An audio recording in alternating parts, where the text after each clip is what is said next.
코로나19 신규 환자가 사상 처음으로 40만 명을 넘었습니다. 위중증 환자도 1,200명을 넘어 연일 최다 기록을 경신하고 있는데요. 네, 코로나19 상황 어떻게 전개될지 코로나 브리핑에서 알아보겠습니다. 고려대학교 약학대학 김정기 교수 나오 계십니다. 어서 오십시오. 안녕하세요. 네, 안녕하십니까. 자, 신규 확진자가 사상 처음으로 40만 명 넘게 나왔는데요. 일단 이것부터 여쭤보겠습니다. 어젯밤 9시까지는 44만 명이 집계됐다고 했는데 오늘 아침에는 40만 명으로 갑자기 줄었거든요. 자, 게다가 또 미처 집계되지 못한 숫자가 내일 집계에 포함될 거라는 얘기도 나오는데 왜 이런 일이 발생하는 겁니까? 잘 아시는 것처럼 최근에 우리가 확진 판정을 위한 진단검사 방법이 일부 바뀌었거든요. 네. 그러니까 기존에는 선별진료소에서 자가검사 키트로 검사를 한 다음에 양성인자만 PCR 검사를 받았는데 현재는 병원에서 전문가용 신속항원 검사를 시행했을 때 양성이 나와도 확진 판정이 되고 있습니다. 네. 그러니까 지금 현재의 그 확진자 집계 과정을 보면 각 지자체에서 신규 확진자 규모를 질병청에 보고를 하게 되고 이를 합산하는 과정을 거치거든요. 근데 말씀드린 것처럼 진단 시스템 체계가 바뀌게 되면서 병원에서 확진된 숫자와 그리고 지자체에 통보를 했음에도 불구하고 동일한 사람들이 같이 포함되어 있는 경우가 있었습니다.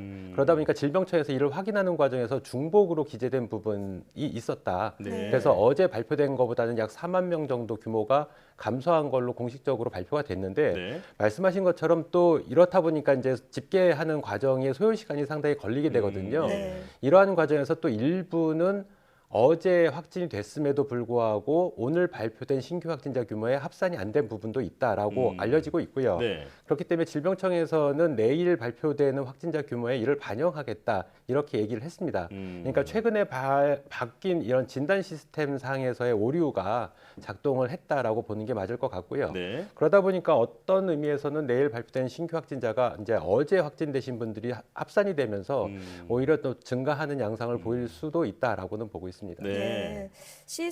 시급한 시스템 개선이 좀 필요해 보이는데 방역 당국이 이제 지난 월요일이었죠. 이번 유행의 정점이 이제 다음 주쯤에 올 것이다 이렇게 전망을 하면서 37만 명대를 최대 수준으로 예측을 했었습니다. 근데 이미 40만 명대를 돌파를 했고요. 이것도 아무래도 지금 전문가용 신속 항원 검사에서 양성이 나오는 것을 확진으로 인정을 하니까 생긴 일일까요? 글쎄요, 일정 부분 반영은 됐을 거라고는 보는데 큰 영향이 있을까는 개인적으로 제가 의구심이 좀 있고요. 네. 왜냐하면 지금 신속항원 검사 양성이신 분들이 PCR 검사를 받았을 때 양성 판정을 받는 비율이 94.7%로 알려져 있거든요. 네. 그러니까 한 5% 정도는 가짜 양성, 즉 위양성일 수가 있는데 일단 오늘 발표된 신규 확진자 규모가 40만 명이니까 이를 기준으로 봤을 때 5%면 한 2만 명 정도가 되거든요. 그러니까 네. 2만 명 정도는 아마 이렇게 가짜 양성, 위양성이신 분들이 일 수도 있다라고 생각할 수는 있습니다. 그러니까 산술적인 거 이외에도 이게 현재 이렇게 보면 지금 병원에서만 이런 확진 판정을 위한 검사가 시행되는 게 아니고요. 기존처럼 그러니까 선별진료소에 가서 자가검사 키트로 검사를 한 뒤에 양성 받으신 분들이 PCR을 받는 병행하고 있는 과정이거든요. 예. 그러니까 이게 충분히 이제 5%를 다 산입하는 거는 무리가 있다라고 보고 있고요. 일단 5% 안쪽으로 가짜 양성, 위양성이신 분들이 일정 부분 반영은 됐다라고 볼 수 있는데 제가 보기에는 전체적으로 봤을 때는 일정 부분 영향은 있지만 큰 영향은 없지 않을까 이런 생각을 가지고 있습니다. 예. 네. 자, 그렇게 진단 체계가 바뀐 것이 큰 영향을 주진 않았다고 보시는 거고요. 또 그리고 이제 37만 명이라는 것도 정부는 이제 주 평균 숫자였다라고 좀 강조를 하기도 했었죠. 네. 야, 그리고 이제 확진자가 끝없이 늘어나면서 도대체 정점이 언제냐는 그 불안이 나오고 있습니다. 일단 교수님께서는 정점을 언제로 보고 계신지가 궁금하고요. 그리고 그때는 확진자 규모가 얼마나 나올 걸로 예측하십니까? 당초에 그 오미크론이 우점화되기 이전에 뭐 이러한 질문들이 많이 있었습니다. 그래서 네. 그 당시에 제가 예측했던 정점 시기는 한 4월 정도로 봤거든요. 예. 근데 그 뒤에 여러 가지 측면에서 방역 조치가 완화되면서 이 정점에 도달하는 시기가 좀 앞당겨질 수도 있겠다라고 생각을 하면서 한 3월 중순에서 말 정도로 저는 봤었는데 네. 최근에 여러 가지 양상을 봤을 때 아직 정점에 도달했다라고 보기는 어렵거든요. 그러니까 지금 정부의 방역 당국에서는 다음 주 정도에 정점에 도달할 걸로 이렇게 예측을 하고 있는데 제가 보기에 최근에 특이한 사항이 있었습니다. 네. 그러니까 가령 3월 9일 지난주 수요일에 신규 확진자 규모가 34만 명, 그리고 목요일에는 32만 명, 그리고 금요일에는 28만 명까지 줄었거든요. 네. 그러니까 이런 경향성도 이제 주 안에서 발생을 했고 최근 주간 어떤 경향성을 보면 한때 더블링이 발생하다가 한 그 전주 대비 1.5배 증가하는 양상, 그리고 어느 시점에는 1.2배 증가한 양상을 보이면서 감소세를 보이는, 그러니까 증가폭의 감소세를 보이는 경향성이 네. 있었거든요. 예. 그렇기 때문에 이러한 배경에서 정점이 아마 지금쯤에 도달할 거다라고 예측을 하고 있는데 특이하게 그 다음 이제 아까 말씀드렸던 지난주 금요일 이후, 그러니까 토요일 날에 38만 명 신규 확진자 규모가 발생을 했습니다. 네. 그러니까 전날 대비 한 10만 명 정도가 증가를 했는데 이 부분은 전문가들도 왜 원인에 대해서 예측하기가 상당히 어려운 부분이 있거든요. 근데 네. 제가 개인적으로 볼 때는 이 부분은 우리가 현재 신규 확진자 규모로 통계로 잡히는 것보다는 최소 2배 이상 많은 사람들이 감염되어 있고 그날 받는 그 검사 참여도에 영향을 받는 것 같다. 그러니까 현재는 아직도 유행이 계속 현재 진행형인 상황이다 이렇게 볼 수가 있습니다. 그래서 네. 당초에 예상했던 정점 도달 시기보다는 최소 1, 2주 정도는 뒤로 미뤄질 가능성이 있고요. 예. 정점에 도달했을 때 신규 확진자 규모도 훨씬 증가할 가능성이 있다. 그렇기 때문에 제가 보기에는 다음 주 정도에는 한 45만 명 안팎 정도의 신규 확진자 규모가 나오고 정점에 도달했을 때는 50만 명을 넘어설 수도 있다라는 예측을 할 수가 있고요. 예. 뭐 대표적인 예로 이제 여러 가지 해외 국가들에서 정점에 도달했을 규모가 지금 현재 우리나라에서 발생하는 것보다는 규모가 작거든요. 네. 이 부분은 진단검사가 제대로 이루어지지 않기 때문에 그러한 원인이 있다라고 볼 수가 있고 우리가 참고할 만한 대표적인 국가가 독일인데 네. 네. 독일이 2월 중순경에 정점에 도달했다라고 당시에 판단을 했다가 3월 15일 날 신규 확진자 규모가 73만 명 규모거든요. 네. 굉장히 높게 나오고 있습니다. 네. 근데 독일은 진단검사를 우리나라처럼 비교적 원활히 하고 있는 국가이기 때문에 이런 독일의 사례를 좀 참고할 필요가 있다라고 보고 있고요. 아무래도 이 정점에 도달하는 시기와 규모가 당초 정부 예상한 것보다는 뒤로 미뤄지거나 더 클 수가 있다라고 예측할 수가 있습니다. 네. 예, 이 숨은 감염자나 이런 그 변수들이 워낙 많기 때문에 예전의 예측 방법대로는 이제 쉽게 예측하기가 어려운 상황이 됐다. 네, 이렇게 정리할 수 있겠네요. 네. 네. 자, 확진자 규모도 지금 문제지만 위중증 환자와 사망자도 지금 함께 늘고 있습니다. 현재 지금 1,000명 이상의 위중증 환자 수는 지난달 이제 하루 확진자가 10만 명 안팎일 때 반영이 된 거라는데 시차가 있으니까요. 그럼 앞으로 그 위중증 환자와 사망자 수가 한 서너 배 정도 더 늘 것이다 이렇게 전망을 하십니까? 그렇죠. 말씀하신 것처럼 보통 코로나19가 발생한 이후에 주로 패턴 자체가 확진된 시점부터 적게는 1, 2주, 많게는 2, 3주 후에 위중증이나 사망자가 반영이 되는 경향성을 보였거든요. 네. 그러니까 지금 앞서도 말씀드린 것처럼 아직 제가 보기에는 정점에 도달하지 않았다라고 판단을 하고 있기 때문에 일단 신규 확진자 규모가 지금보다 더 증가할 가능성이 있고요. 만약에 지금 시점 40만 명 규모로 봤을 때에도 지금 시점에 감염되신 분들이 한 2, 3주 후에 위중증과 사망으로 이어질 가능성이 있어서 네. 지금의 위중증 환자 1,200명 규모보다는 훨씬 더 많을 거다 이렇게는 보고 있고요.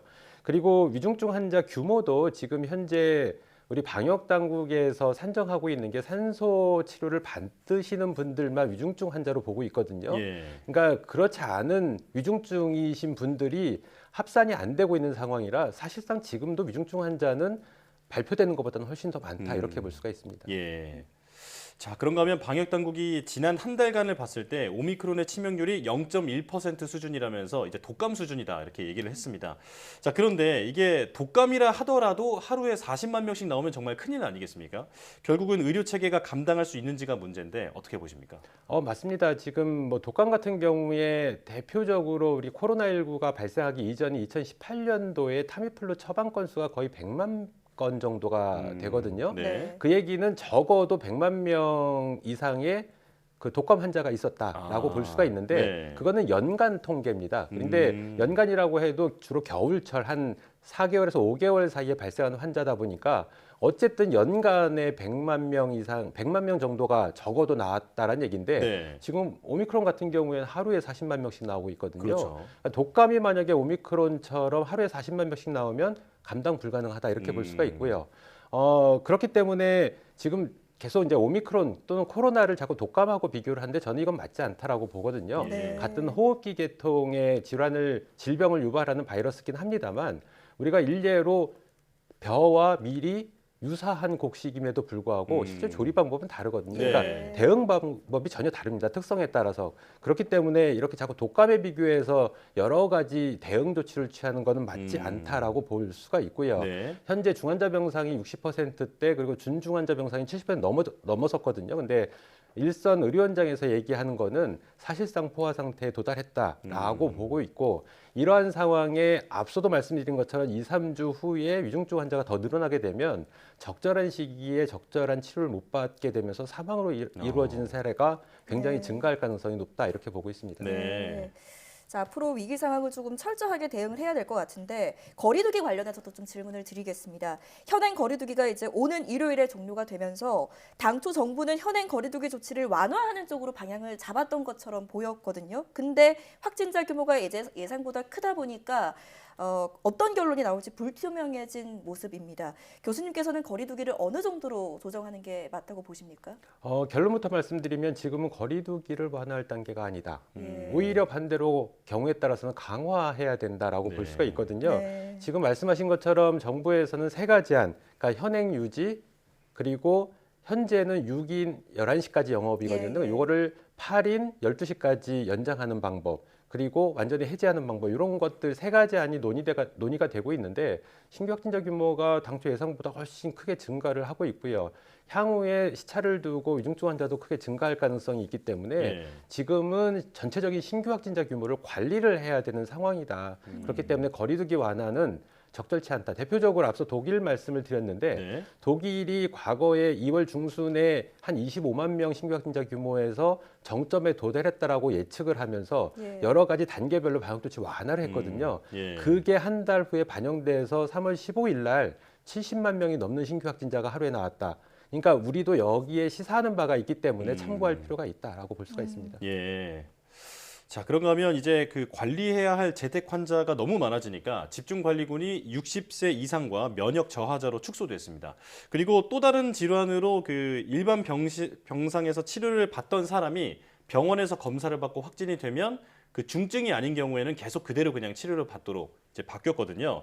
자, 이런 그 재택 치료나 병원 입원 그 체계가 많이 바뀌었는데 위급 상황이 발생했을 경우에는 어떻게 대처를 해야 할까요? 지금 현재 재택치료 환자가 뭐 170만 명을 넘어섰고요. 그리고 집중관리군도 상당히 높거든요. 25만 네. 명 넘어섰기 때문에 네. 사실상 관리하기가 어려운 상황이다. 그렇기 때문에 말씀하신 것처럼 기존에는 60대 이상 그리고 40, 50대에서 기저질환이 있으신 분들은 집중관리군에 포함이 됐는데 일단 40, 50대가 빠졌습니다. 네. 네, 40, 50대 지금 40대에서 50대 연령대하고 그리고 60대만 비교를 서로 했을 때 치명률이 40대에서 59세 사이가 0.03% 오미크론에 대해서 이렇게 나와 있고요. 네. 60대에 해당되시는 분들 중에 치명률이 0.17%입니다. 물론 물론 40, 50대 연령대가 60대 대비 한 5배에서 6배 정도가 낮거든요. 네. 그럼에도 불구하고 치명 사례가 있고 위중증 환자들도 있기 때문에 이분들이 재택 집중 관리를 못 받고 일반 관리구로 포함돼서 있다가 임상적 예후가 안 좋았을 때 사실상 적절하게 대응할 수 있는 방법이 없다. 실제로 국민들께서 경험을 해보셨겠지만 보건소나 보건당국에 연락을 했을 때 제때 연락이 안 되는 경우가 상당히 많거든요. 네. 그렇기 때문에 이러한 부분은 향후에 위중증 환자 발생이라든가 치명률에 또 연동이 될 가능성도 상당히 높다라고는 볼 수가 있습니다. 네, 반드시 보완책이 나와야겠습니다. 자, 여기까지 듣겠습니다. 코로나19 브리핑 고려대학대 김정기 교수와 함께했습니다. 고맙습니다. 감사합니다.